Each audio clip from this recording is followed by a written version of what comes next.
Parents మెచ్చిన University Sankalchand Patel University Gujarat.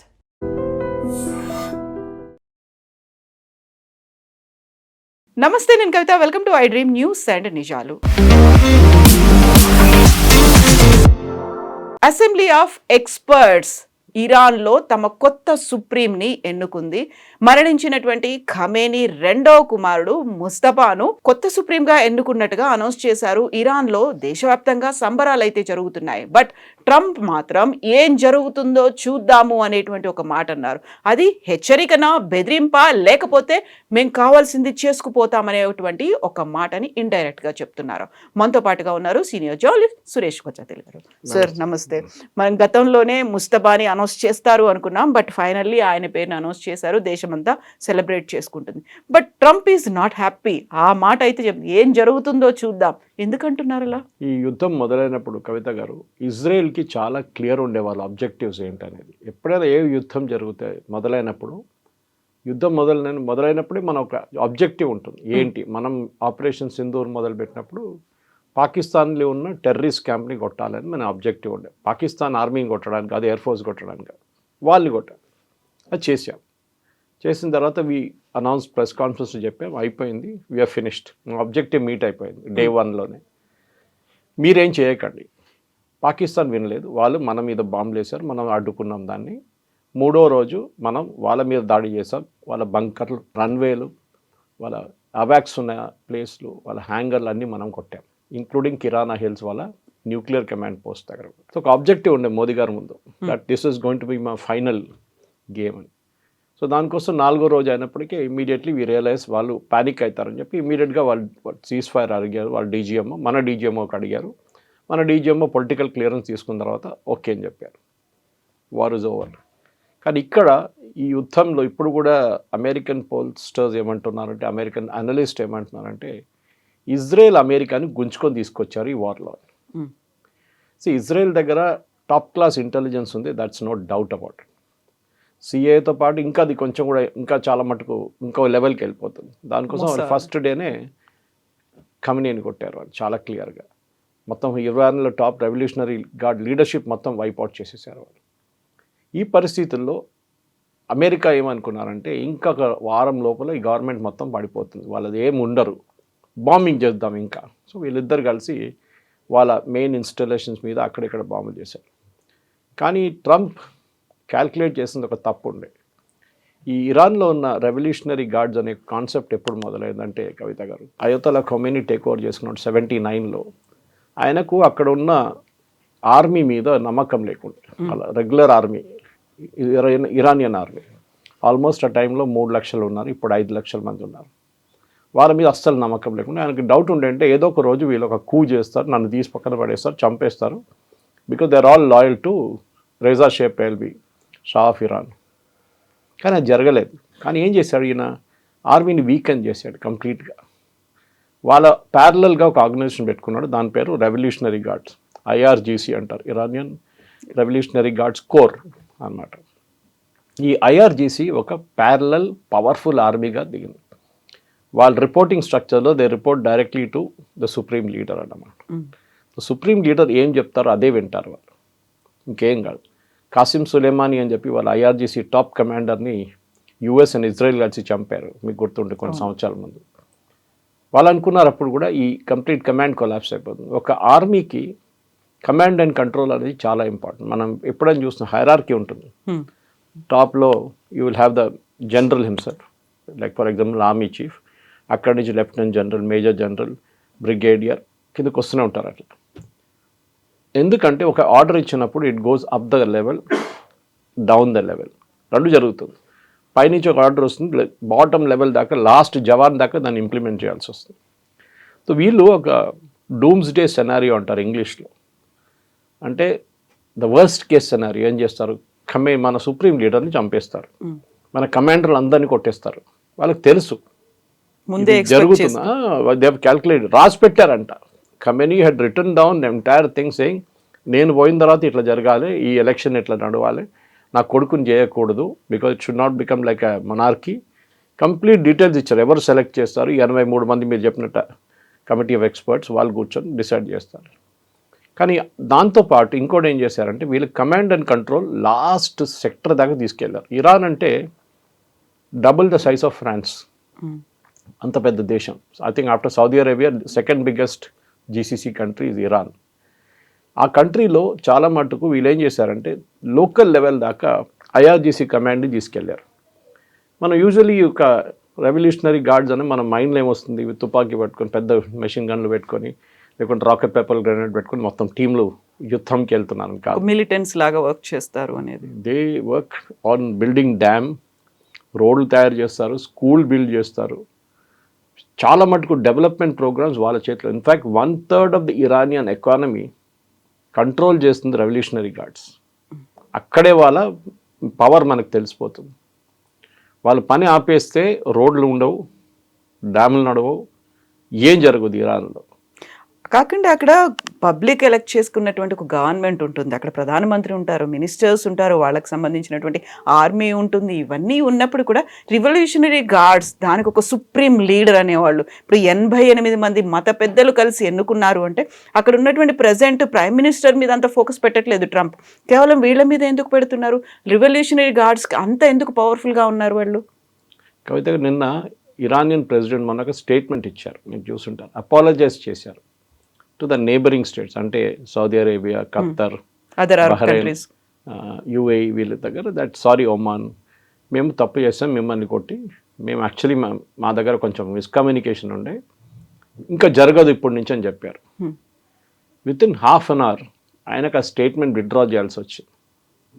అంటే అంత పవర్ వచ్చింది, తీసుకొచ్చారు రెవల్యూషనరీ గార్డ్స్ అని. మీరెవరు ఈ స్టేట్మెంట్ ఇవ్వడం? ఆలోచించాను, ఈ ద ప్రెసిడెంట్ పెరిషిఖాన్, బట్ ఆయన మీద ప్రెషర్ పెట్టారు. ఆయన ఏమన్నారు, నేను ఆ స్టేట్మెంట్ విత్డ్రా చేస్తున్నాను, but we will hit America wherever it is or Israel wherever they are. So మీరు యుఏఈలో అటాక్ చేసినప్పుడు మీరు దుబాయ్ ఎయిర్పోర్ట్ ఎందుకు అటాక్ చేస్తున్నారు? అమెరికా అక్కడ లేదు కదా. నిన్న ఇంకొక అటాక్ కూడా జరిగింది దుబాయ్ ఎయిర్పోర్ట్ మీద. పామ్ జుమరీ అటాక్ చేశారు, ఎందుకు అటాక్ చేస్తున్నాం? అక్కడ ఒక హోటల్ అటాక్ చేశారు. బహ్రెయిన్లో చాలా మటుకు అక్కడ సివిలియన్ ఇన్ఫ్రాస్ట్రక్చర్ మీరు కొట్టారు. డీసాలినేషన్ ప్లాంట్స్ కొడుతున్నారు. ఇది చాలా ఇప్పుడు ఎట్లయిపోయిందంటే ఈ యుద్ధం ఎక్స్పాండ్ అయిపోయింది కంప్లీట్గా. ఇది ట్రంప్ ఆలోచించలేదు.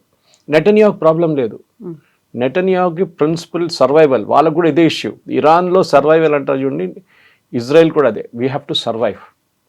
మేము మాకు బతికి ఉండాలి ఎట్లయినా, we have to survive some also, we will fight till the last man. అది ఇజ్రాయెల్ పాలసీ. ఇటువైపు ఇరాన్ కూడా అంతే. మేము ఎన్ని రోజులు దీన్ని పొడిగించి తీసుకెళ్తామో అన్ని రోజులు Gulf will become unstable.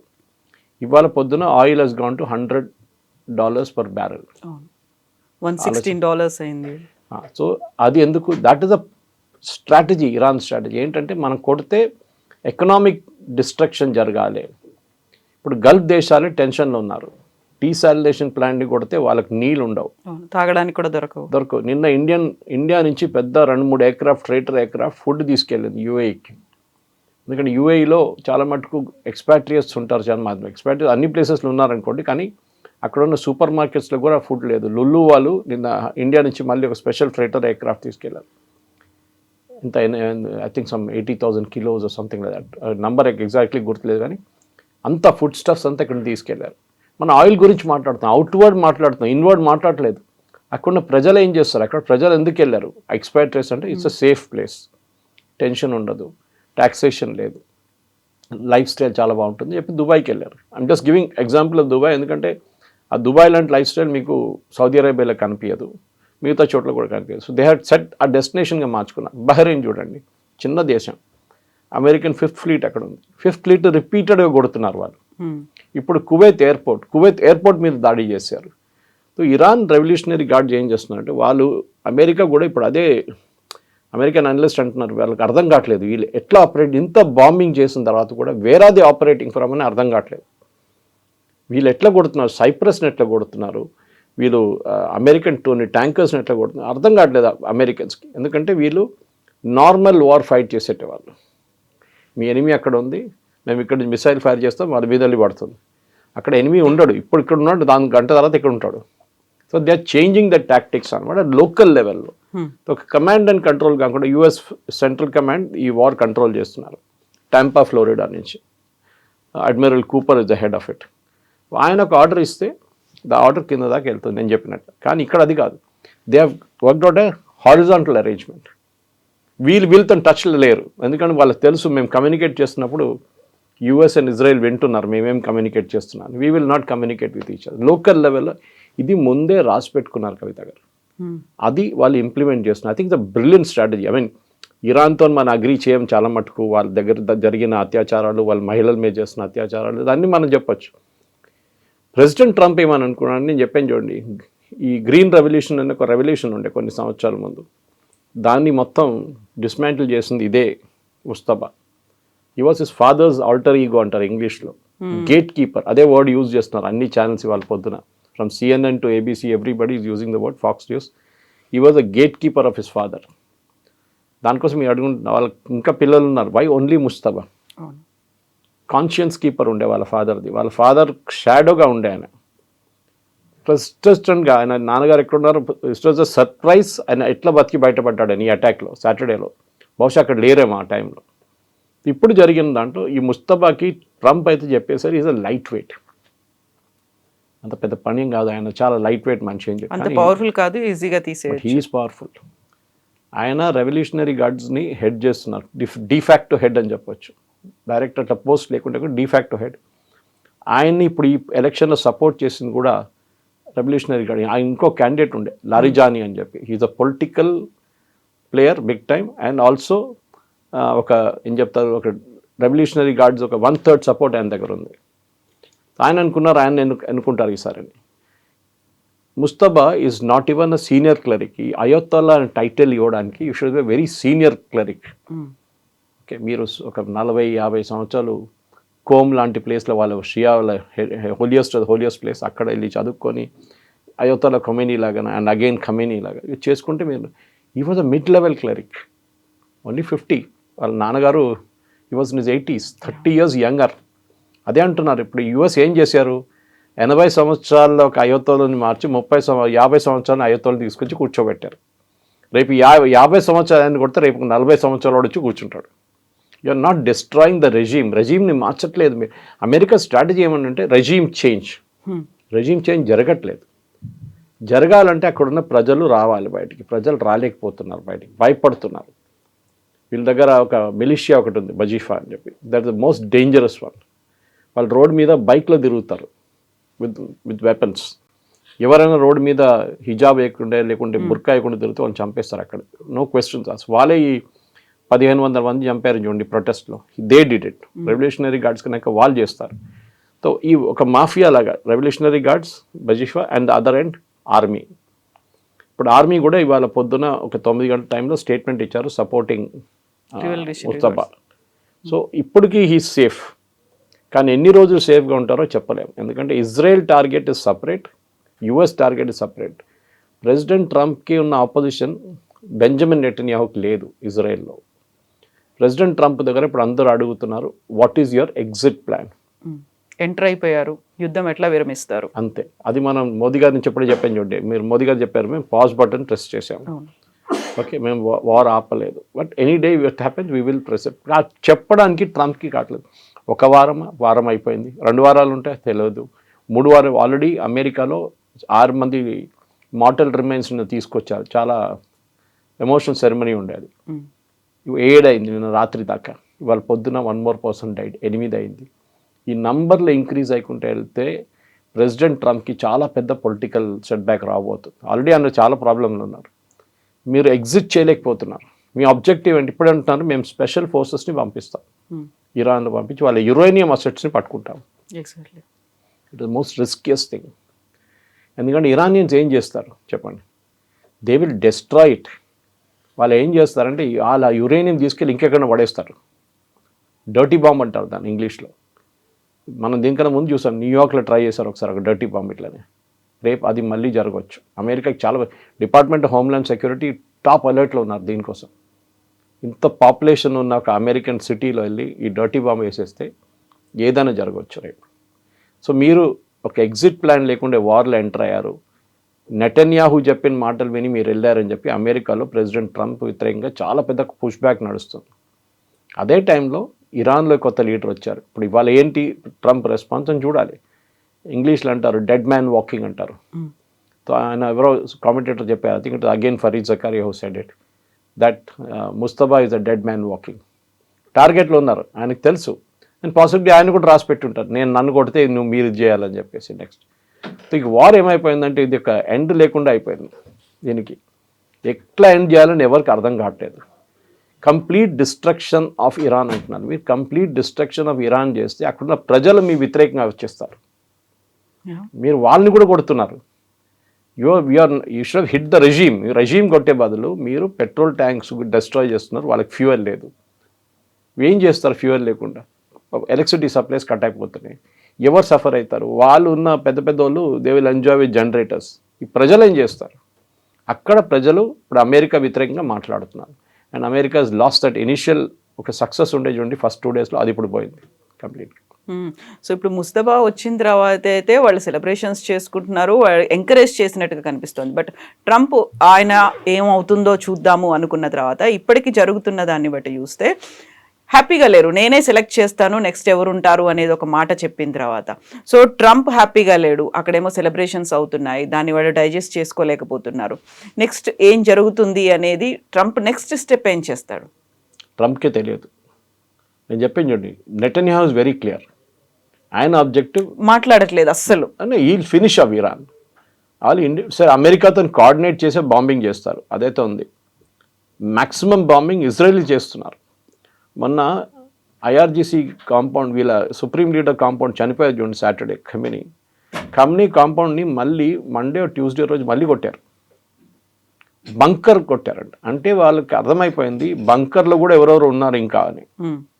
The bunker లోపల వెళ్ళలేకపోయాడు ఆ టైంలో బాంబింగ్ జరిగినప్పుడు. So but not to be used again, దాన్ని మళ్ళీ వాడకుండా ఉండడానికి మళ్ళీ దాన్ని బంకర్ని మళ్ళీ వెళ్ళి కొట్టారు. 50 ఎయిర్క్రాఫ్ట్ పార్టిసిపేట్ చేశారు ఈసారి. ఫస్ట్ టైం 200 ఉండే సాటర్డే రోజు. సో కన్సిస్టెంట్గా, ఎందుకంటే నేను ఈ నోట్స్ రాసుకుంటున్నప్పుడు కూడా ఎవరైనా చెప్తున్నాడు నేను నోట్ రాసుకుంటున్నాను ఏదో టెలికాస్ట్ వింటున్నప్పుడు. ఎందుకంటే అమెరికన్ పబ్లిక్ ఒపీనియన్ స్లోలీ కాదు, చాలా ఫాస్ట్గా ట్రంప్ వ్యతిరేకంగా వెళ్తుంది. ట్రంప్ ఇంకా కొన్ని రోజులు ఇంకా పొడిగించలేడు. ఎందుకంటే అమెరికన్ కాంగ్రెస్ దగ్గర అప్రూవల్ తీసుకోవాల్సి వస్తుంది. ఒక యుద్ధం అనగానే the Congress has to approve, not the president. Congress దగ్గర ఇప్పుడు వెళ్తే ఏం చేస్తారు? ముందొక ఓట్ జరిగింది, దాంట్లో నారోలీ ఎస్కేప్ అయిపోయారు 6 ఓట్లతోని. నెక్స్ట్ రాబోతుంది ఇంకొక వారం తర్వాత, దాంట్లో ఏం చేస్తారు? స్లోలీ పబ్లిక్ ఒపీనియన్ మూవ్ అయిపోతుంది. మనం ఎందుకు వెళ్ళాము ఈ యుద్ధంలో చెప్పండి ట్రంప్. ఆన్సరబిలిటీ అనేది Israel has got a reason. మేము మా మీద న్యూక్లియర్ బాంబ్ పడేస్తారు రేపు, మాకు తెలుసు. So we're going after Iran. Fine, they got the reason. What about America? మీకేంటి? మీరు చెప్పలేరు కదా. మీరేమన్నారు? ట్రంప్ ఏమన్నారంటే లాస్ట్ జూన్లో జరిగిన బాంబింగ్లో B2 బాంబర్స్ యూజ్ చేశాం.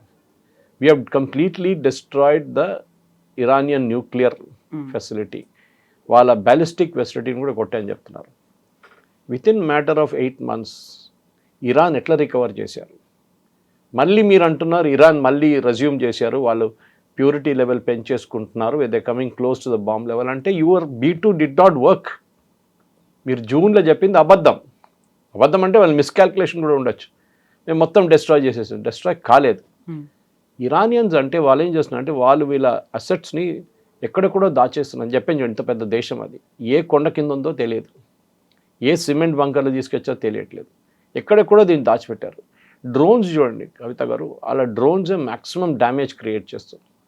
ఇప్పుడు అమెరికన్స్ దాని వ్యతిరేకంగా లూకాస్ తీసుకొచ్చారు, వాళ్ళు కూడా డ్రోన్ టు డ్రోన్ ఫైట్ చేస్తున్నారు. కానీ ఇరానియన్ డ్రోన్స్ ఎక్కడి నుంచి టేక్ ఆఫ్ చేస్తుందని కూడా చెప్పలేకపోతున్నారు.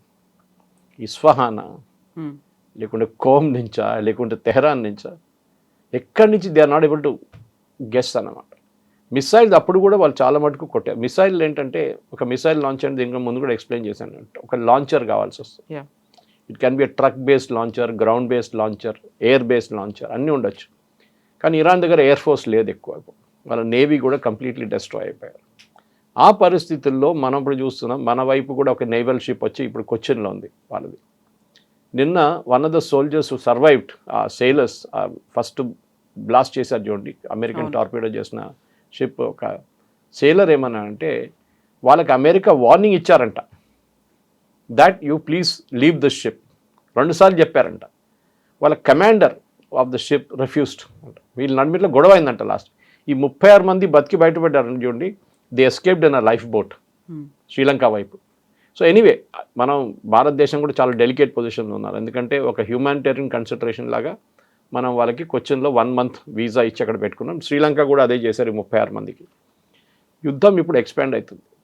రేపు పాకిస్తాన్ మీద బాంబు పడకుండా ఏం గ్యారంటీ ఉంది? అది కూడా చేయొచ్చు. కావాలని చెప్పి పాకిస్తాన్ న్యూక్లియర్ అసెట్స్ని ఇరాన్ కొడితే ఏం చేస్తారు? అదే అమెరికాకు భయం ఉంది ఇప్పుడు. ఎందుకంటే దాని కాన్ఫ్లిక్ట్ విల్ ఎక్స్పాండ్. ఒక ఒప్పందం ఉంది సౌదీ అరేబియా అండ్ పాకిస్తాన్. పెద్ద డ్రామా చేశారు, మీకు గుర్తుంటుంది. మనం మాట్లాడాం దాని గురించి. నేటో లాగా ఏర్పడ్డారు వాళ్ళు. మేము మిమ్మల్ని కొడితే మేము వస్తాం, మీరు మమ్మల్ని కొడితే మిమ్మల్ని. ఇప్పుడు నిన్న నుంచి అడుగుతున్నారు అందరూ. సౌదీ కింగ్ని వెళ్ళి కలిశారు మన అసీం మునీర్ గారు. మీరు ఎప్పుడు పంపిస్తున్నారు ఆర్మీని అడిగారంట. 1,00,000 మంది పంపిస్తారంటే ఆయన ఏమి మాట్లాడకుండా వెళ్ళిపోయారంట. తెలుసు వాళ్ళకి డజంట్ వర్క్ లైక్ దాట్. మీరు ఇజ్రాయెల్తో మీరు ఆడలేరు.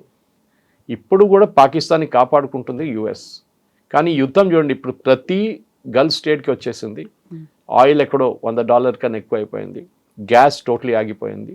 మన దగ్గర ఇమ్మీడియట్ ఇంపాక్ట్ ఎల్పిజి మీద వచ్చింది. ఎల్పిజి సిలిండర్లు $60 పెరిగింది. ఎందుకంటే gas unlike oil cannot be store చేయలేం గ్యాస్ని. Both LNG and both CNG అవి కెనాట్ స్టోర్ గ్యాస్. ఒక లిమిట్ ఉంటుంది. ప్లస్ ఆయిల్ని మీరు ట్యాంకర్స్లో కానీ ఫ్లోటింగ్ ట్యాంకర్స్లో కానీ ఎక్కడైనా మీరు స్టోర్ చేసుకోవచ్చు. క్రిటికల్ మీ అండర్ గ్రౌండ్ ట్యాంక్స్లో కూడా స్టోర్ చేసుకోవచ్చు. గ్యాస్ అట్లా కాదు. సో gas will be a major hit. దానికోసం ఖతార్ ఆల్రెడీ వార్నింగ్ ఇచ్చారు. ఇంక్లూడింగ్ మేజర్ కంట్రీస్కి చెప్పేశారంట, పాకిస్తాన్ కూడా, that we will not be able to give. యూకేలో the gas rates of gone up dramatically. యూఎస్లో ప్రెసిడెంట్ ట్రంప్ చెప్తుంటారు మేమే లార్జెస్ట్ ప్రొడ్యూసర్ ఆఫ్ ఆయిల్ అని. అక్కడ ఆల్మోస్ట్ 30 to 40% పెరిగింది ఫ్యూయల్ ప్రైసెస్. మన దగ్గర ఇంకా పెరగలేదు. ఎగ్జాక్ట్లీ. ఇప్పుడు లెబనాన్ మీద కూడా ఇజ్రాయెల్ అటాక్స్ చేస్తుంది. అక్కడ ఉన్నటువంటి ఇరాన్లో ఆయిల్ రిఫైనరీస్ మీద కూడా అటాక్ చేస్తుంది. అక్కడ హ్యూజ్ పొల్యూషన్ వస్తున్నాయి, ఫ్లేమ్స్ అనేవి ఉన్నాయి. ఇవన్నీ ఉన్న తర్వాత అక్కడ ఎన్విరాన్మెంట్కి ఇంపాక్ట్ పడుతుంది. ఎకనామికల్గా, ఫైనాన్షియల్గా ప్రతి చోట ఇంపాక్ట్ అనేది ఉంది. But who has to intervene? మధ్యలో ఎంటర్ అవ్వాల్సిన అవసరం, పరిస్థితులు ఉన్నాయా లేదా? ఎందుకని ప్రతి చోట ఈ ప్రభావం అనేది ప్రతి దేశంలో కనిపిస్తూ ఉన్నప్పుడు యునైటెడ్ నేషన్స్ ఏం చేస్తుంది అనేటువంటి question mark. UN debating society, United nations ఏం చేయలేరు. Nobody will listen to you. Even మనం కూడా పట్టించుకోము యుఎన్ పక్కన పెట్టవచ్చు మనం. ఎందుకంటే వాళ్ళు ఒక డిబేటింగ్ సొసైటీలాగా మారిపోయారు. Trump that way is correct. UN should be disbanded. Anyway ఈ యుద్ధం ఆపాలంటే ఎవరు ఆపాలి?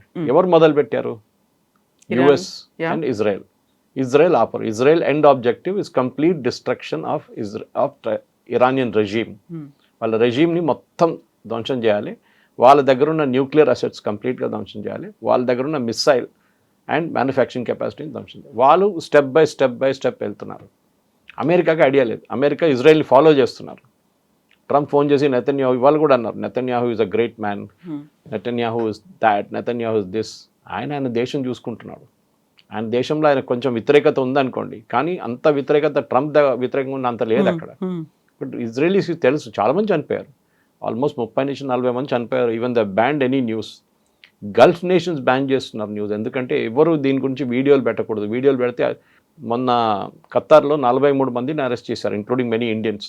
ఈ వీడియో పోస్ట్ చేస్తున్నాం, అది జరిగింది, ఇక్కడ బ్లాస్ట్ జరిగింది, అక్కడ. మన వాళ్ళు అది ఎక్స్పర్ట్స్ కదా దాంట్లో.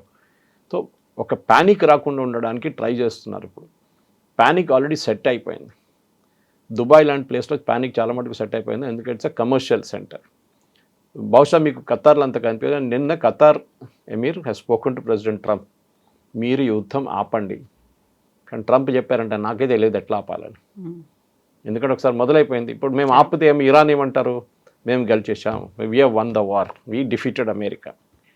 అది ఒక ఈగో ప్రాబ్లం ట్రంప్కి. సేమ్ థింగ్ ఇరాన్ అంటారు, రేపు మేము న్యూక్లియర్ మళ్ళీ మొదలు పెడుతున్నామని. ఏం చేస్తారు? ఇంకోసారి బాంబింగ్ చేస్తారా వెళ్ళి? మీరు ఎంత బాంబింగ్ చేస్తారు? మీరు చెప్పారు చూడండి, తెహరాన్ బాంబ్ చేస్తారు. కంప్లీట్ తెహరాన్లో మీరు రాత్రి కొన్ని వీడియోలు చూసుంటారు.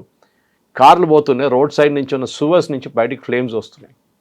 ఎందుకంటే ఈ ఆయిల్ అంతా, కొట్టిన ఆయిల్, పెద్ద పెద్ద ట్యాంకర్ ఆయిల్ అంతా సువర్కి వెళ్ళిపోయింది, డ్రైనేజ్కి వెళ్ళిపోయింది, అండర్ గ్రౌండ్. అక్కడ మంట పట్టుకుంది. అది ఆలోచించాం, మీ కింద నుంచి కూడా బ్లాస్ట్ కావచ్చు, మీ ఇల్లు కూడా. అట్లాంటి పరిస్థితులు ఉందన్నమాట అక్కడ. అదే టైంలో హైఫాని కొట్టారు. ఇజ్రాయెల్లో ఉన్న హైఫా టౌన్ని, అక్కడ మన అదానీ ప్రాజెక్ట్ ఒకటి ఉంది అక్కడ, దాన్ని కొట్టారు నిన్న ఇరాన్. హెజ్బుల్లా వాళ్ళకి అక్కడి నుంచి కొడుతున్నారు దాన్ని. వాళ్ళు చూసుకుంటున్నారు. హెజ్బుల్లా వైపు నుంచి, బేరూట్ నుంచి గ్రౌండ్ ఫోర్సెస్ పంపించి Israel is handling it well. Problem is middle east.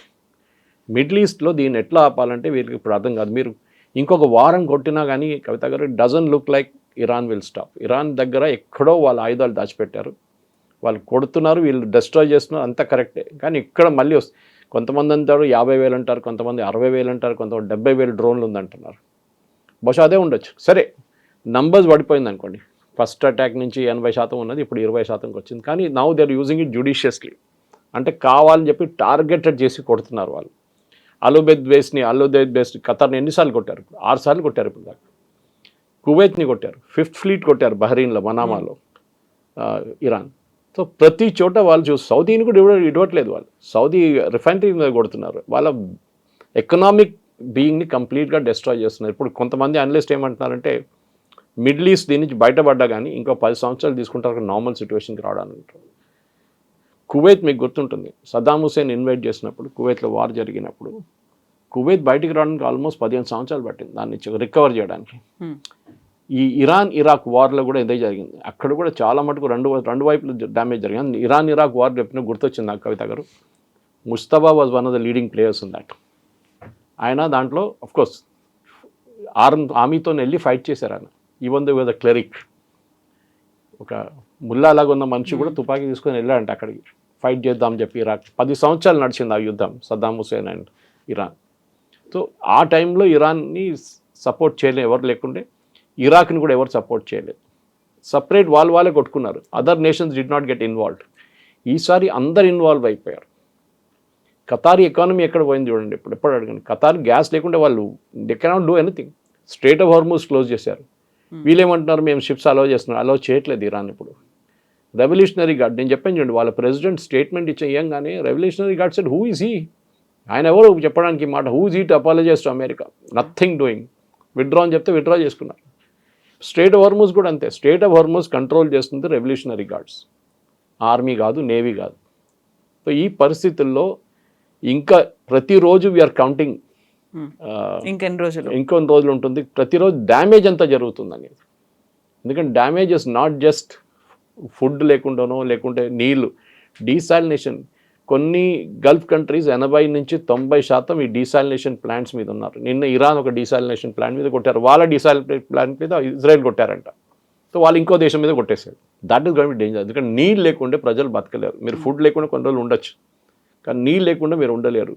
And the economic అసెట్స్ని కొడుతున్నారు ఇరాన్. ఇంకా చాలా క్యాల్కులేటెడ్గా కొడుతున్నారు. ఇప్పుడు కూడా కొంతమంది ఆర్ట్ ఆఫ్ వార్ చదువుతున్నారు. నేను బీబీసీలో చూశాను, Sunzi the art of war book నుంచి తీసి దాని నుంచి ఫిలాసఫీస్ చెప్తున్నారు. ఎగ్జాక్ట్లీ ఇరాన్ అదే ఫాలో చేస్తున్నారు అని చెప్పేసి, చాణక్య నీతిలాగా. సో ఇది ఒక unconventional war. David versus Goliath అంటారు చూడండి. ఆ వార్లో పాసిబ్లీ ఈసారి కూడా అదే జరగవచ్చు, ఏది ముందు జరిగింది అట్లనే. Smaller player might win at the end of it. అట్లనే అనిపిస్తుంది ఇప్పుడు. ఇజ్రాయెల్ అయితే ఎడవరు, Israel will go all out, దాంట్లో డౌట్ లేదు. కానీ యూఎస్ పరిస్థితి ఉంది. ఎందుకంటే నేను ముందు కూడా చెప్పాను చూడండి, Israel is not answerable to anybody. వాళ్ళకి Knesset is given blanket cheque to Netanyahu, ఏం కావాలంటే చేసుకో అని చెప్పేసి. ట్రంప్కి అది కాదు. ట్రంప్కి కాంగ్రెస్ అప్రూవల్ లేదు, మిడ్ టర్మ్ పోల్స్ ఉంది, వాళ్ళ మెగా బేసు, ఫ్యూయల్ ప్రైసెస్ పెరుగుతాయి. నథింగ్ విల్ హ్యాపెన్ అన్నారు నిన్న కూడా. Nothing will happen, it is only short term అన్నారు. భారతదేశానికి పర్మిషన్ ఇచ్చారు కొనడానికి. కొంతమంది అన్నారు వీడెవడరా నాకు పర్మిషన్ ఇవ్వడానికి అని. ఆలోచించండి, ఇదే ట్రంప్ మన మీద 25% పెట్టామని మనిషి, సేమ్ పర్సన్, నేను ట్వీట్ కూడా చేశాను 28 తారీఖు, that Trump will force us to buy. Exactly he will force us. ఎందుకంటే వరల్డ్లో China, India biggest consumers of oil. మన ఇద్దరు కలిస్తే ఆల్మోస్ట్ 40 నుంచి 50% ఆయిల్ పరిస్థితి మన దగ్గర ఉంటుంది. మనం కంట్రోల్ చేయొచ్చు అంటున్నారు చూడండి. రష్యా అంటున్నారు మేము గ్యాస్ ఇవ్వము యూరోప్కి, మమ్మల్ని సపోర్ట్ చేయలేదు, we will not give gas to Europe. భారతదేశానికి ఇస్తాం, మాకు ప్రాబ్లం లేదు, రేట్ కొంచెం పెంచాల్సి వస్తుంది 50 దాకా, no problem, we agree to that. Overland pipelines కూడా పంపిస్తా అంటున్నారు, అది కూడా ఉంది. సో మన దగ్గర situation is under control. Only thing jet fuel and kerosene ఇప్పుడు ఎక్కువ వాడట్లేదు, పీడిఎస్ సిస్టంలో లేదు, ఎందుకంటే ఎల్పీజీ మీద వెళ్ళిపోయారు. సో ఎల్పీజీ పెంచాల్సి వచ్చింది. బహుశా గవర్నమెంట్ ఇంకా వారం వెయిట్ చేసి ఇంకా పెరిగితే దాన్ని కస్టమ్స్ డ్యూటీ తగ్గించేస్తారు. So the effect will be there. Petrol, diesel already OMC companies last year చాలా లాభాలు సంపాదించుకున్నారు. అది వాళ్ళు ఈసారి they will take care of that అనమాట. ఆ క్వశ్చన్ ఉంటుంది. కానీ ఇదొక ముందుకెళ్తే బ్యారెల్ 110, 120కి వెళ్ళిపోతే దెన్ ఎంటైర్ చాలా దేశాల ఎకానమీ కంప్లీట్గా కొలాప్స్ అయిపోతుంది. మనం ఏషియా గురించి మాట్లాడుతున్నాం, మనం ఆఫ్రికా గురించి మాట్లాడలేదు. యూరోప్లో ఉన్న గ్యాస్ క్రైసిస్ మాట్లాడుతున్నాం, కానీ మన ఇండోనేషియా, ఫిలిప్పీన్స్ వైపు మాట్లాడలేదు. చిన్న చిన్న దేశాలు మొత్తం their economies will be finished, మనలాగా తట్టుకోలేరు వాళ్ళు. అది డిఫరెన్స్ అనమాట. Yes sir, thank you so Thank you very much much. Sir. Thank you. And for more videos, Please subscribe to iDream. Please subscribe to iDream. Please subscribe iDream. And please subscribe to iDream. For more videos, subscribe to iDream. please like, share and subscribe to the channel. Congratulations, iDream. subscribe to iDream. Subscribe to iDream. So subscribe to iDream Media. iDream ki iDream team andarki huge congratulations. Please subscribe iDream Media. Please subscribe to iDream. Subscribe iDream. Please subscribe to iDream. iDream అంటే నా కళల ఛానల్ను subscribe చేసుకున్న నోరు తిరుగుతలేదు, మీరైతే గంట గుర్తు కొట్టండి. For more such videos, please subscribe to iDream. Subscribe to iDream. Please subscribe to iDream. Please subscribe iDream Media. Please do subscribe to iDream. Please subscribe to iDream Media. For best entertainment and information, please subscribe iDream. And don't forget to subscribe to iDream.